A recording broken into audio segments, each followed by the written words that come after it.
우리 초보 같은 경우에는 그런 거 하나하나가 굉장히 어렵고 궁금한 거거든요. 이런 거 되게 힘들었다, 이런 거 이렇게 준비하면 되지 않을까라고 하는 초보 입장에서 초보가 초보에게 한번 얘기를 한번 해볼까 합니다.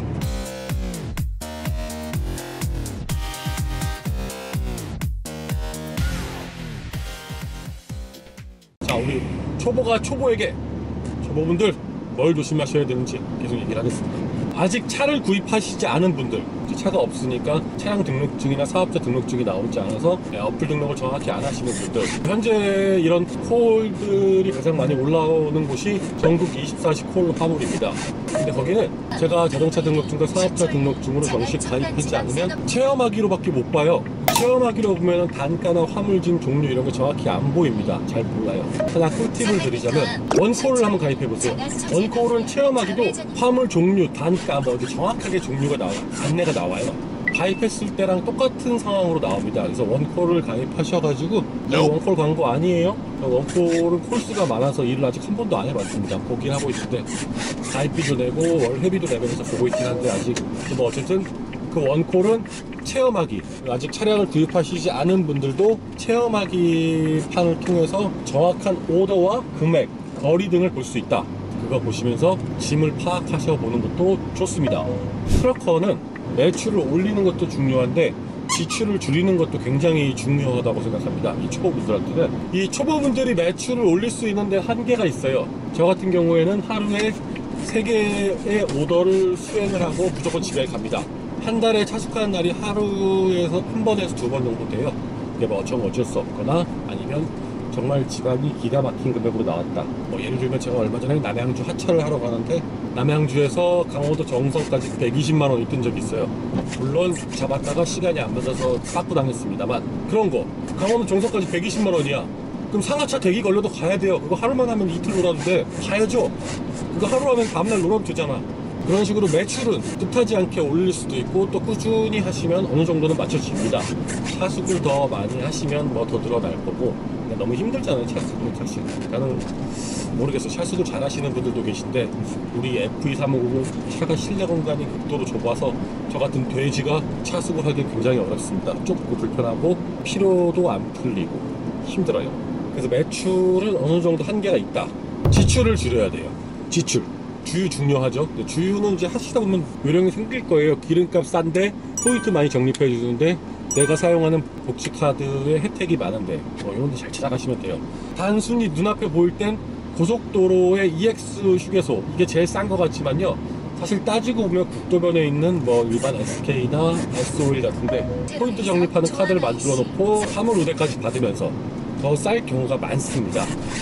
저는 GS에선 기름 넣지 않습니다. 아시죠? 우리 위대한 수원 블루윙즈를 지지하는 사람들은 절대로 GS에 한 푼도 갖다 주지 않을 겁니다.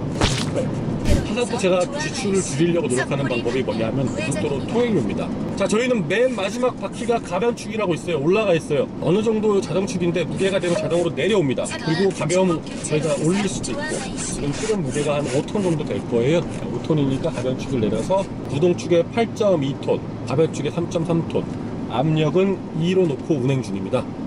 잠깐 봅시다. 13.6톤, 17톤. 앞바퀴에 한 6톤 정도 걸려 있죠. 지금 아주 밸런스가 잘 맞고 있어요. 지금 제가 생각하기에 고수분들이 보면 제가 지금 압력 넣은 거, 두개 나가는 것도 다르다고 볼 수 있지만, 뒷바퀴가 내려왔으니까 4종입니다. 뒷바퀴 2개, 이렇게 총 3축이면 4종입니다. 4종 대형차예요. 그리고 제가 바퀴를 올리면 축이 2개죠. 그럼 3종 대형차가 됩니다. 이 3종과 4종의 고속도로 통행료 요금 차이가 있어요. 고속도로에 하이패스를 등록할 때는 당연히 4종으로 등록하겠죠. 가변축이 내려왔다고 판단해서 최대로 등록을 합니다. 그런데 저희가 이제 무겁지 않은 가벼운 짐을 실었거나 빈 차로 진행할 때는 뒷바퀴를 뜨고 있잖아요. 그럼 3종인데 하이패스 통과하면 4종 요금을 내요. 그 요금 차이가 좀 있습니다. 한 달로 따지면 몇만 원 차이 나요. 그래서 저는 이렇게 하이패스 카드를 2개를 만들었어요. 2개를 만들어서 하나는 하이패스에 꽂아 넣고 하나는 이렇게 따로 들고 다닙니다. 하이패스 카드를 어디다가 이렇게 해놨냐면 요거, 여기 요 명함 꽂이 같은 거 보이시죠? 요것도 우리 그 건마킹님이 영상에서 한번 소개한 적이 있어요. 다이소에서 저기 1,000원인가 2,000원인가 하는데 아주 딱 맞습니다. 하이패스 카드랑 통행료 카드 딱 넣기 딱 좋아요. 그래서 저기다 하나 놓고 하이패스에 꽂아놨는데 국산 차들 같은 경우는 하이패스 온오프를 이렇게 차에서 바로 시킬 수가 있어요. 근데 이제 외제차 같은 경우는 아무래도 우리나라 도로 실정에 맞게 나온 차가 아니었기 때문에 하이패스가 내장되어 있는 차가 없습니다. 다 따로 가는 거예요, 하이패스를. 근데 이 하이패스를 저는 이제 시가잭으로 하나 더 빼서 이렇게 시가잭으로 하나 연결해 놨거든요. 이렇게 시가잭으로. 그래서 무거운 짐을 실었으면 이렇게 시가잭을 꽂습니다. 하이패스를 키는 거죠. 그렇게 해서 이제 하이패스를 통과를 하고 이제 제가 통행료 뽑는 곳으로 가서 통행료를 뽑고 카드로 따로 결제를 하는 거죠. 요 차이가 몇만 원이 나요. 그 몇만 원이면 집에 들어갈 때 자 우리 오늘 맛있는 거 먹자 하고 통닭 한 마리 정도 시킬 수 있잖아요. 이렇게 좀 지출을 아껴야 됩니다.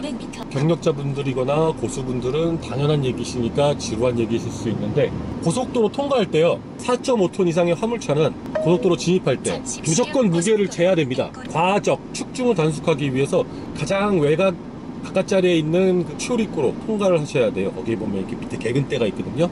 거기를 시속 5km 미만으로 통과를 하셔야 돼요. 하이패스도 마찬가지고 티켓을 뽑아도 마찬가지고요.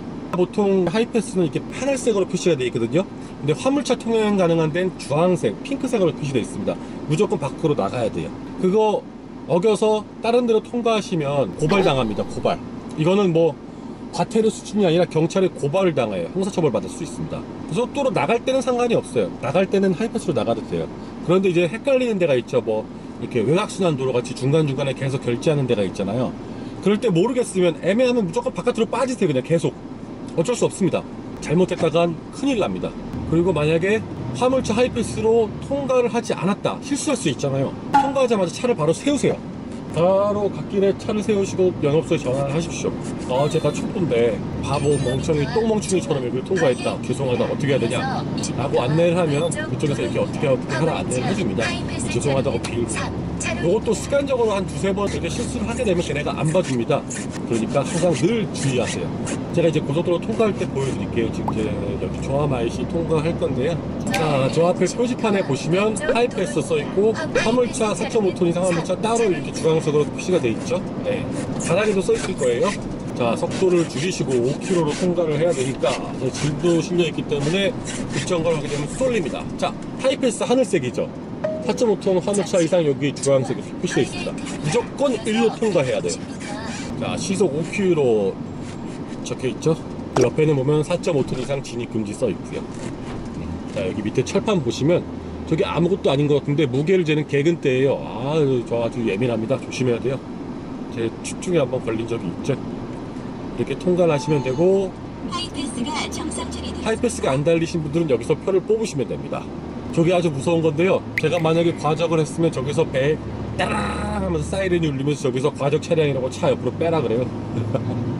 지금 하차하고 충북 음성의 두 번째 상차지로 거의 다 왔습니다. 하차지 들어갈 때랑 나올 때 영상을 못 찍었네요. 하차지 나오면서 이제 국도에서 과적 단속도 했는데 그걸 담고 싶었는데 늦어가지고 제가 카메라를 못 켰습니다. 국도면에서 이제 저한테 단속하기 빠지라고 이렇게 안내를 하시더라고요. 그래갖고 들어가서 단속을 하면서 제가 말씀드렸어요. 선생님, 근데 저 빈 차인데. 그랬더니, 그러면 사인을 주지. 제가 어떻게 사인을 줘요? 뭐 창문 밖으로, 나 빈 차야! 뭐 이렇게 얘기를 해야 되나요? 방법이 없었습니다.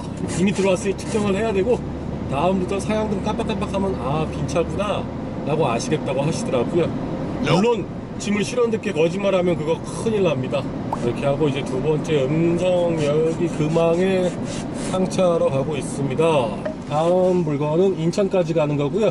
18팔레트고 세제라고 하네요. 세제. 제 차에 귀신이 들렸나봐요. 좌측 꼬리치기 대비용 카메라에 이 뭐지 이거 머리카락인가? 귀신 머리카락 같은 게 지금 붙어 있습니다. 무서워.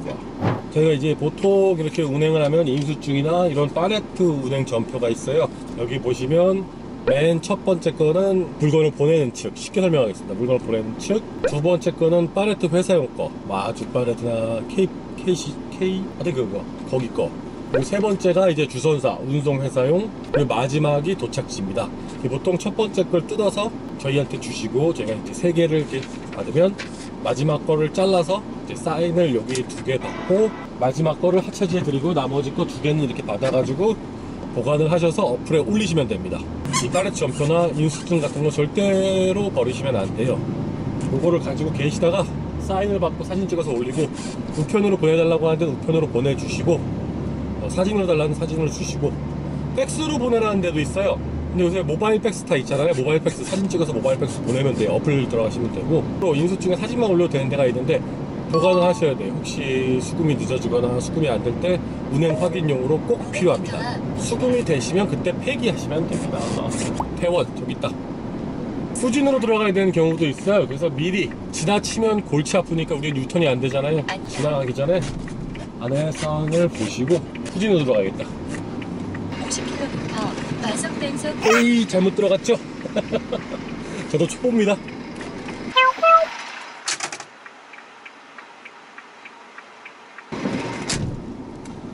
묵직하군요. 한 8톤 정도 실은 것 같습니다. 압력을 좀 주고 천천히 가보겠습니다. 8톤 정도 실은 것 같네요.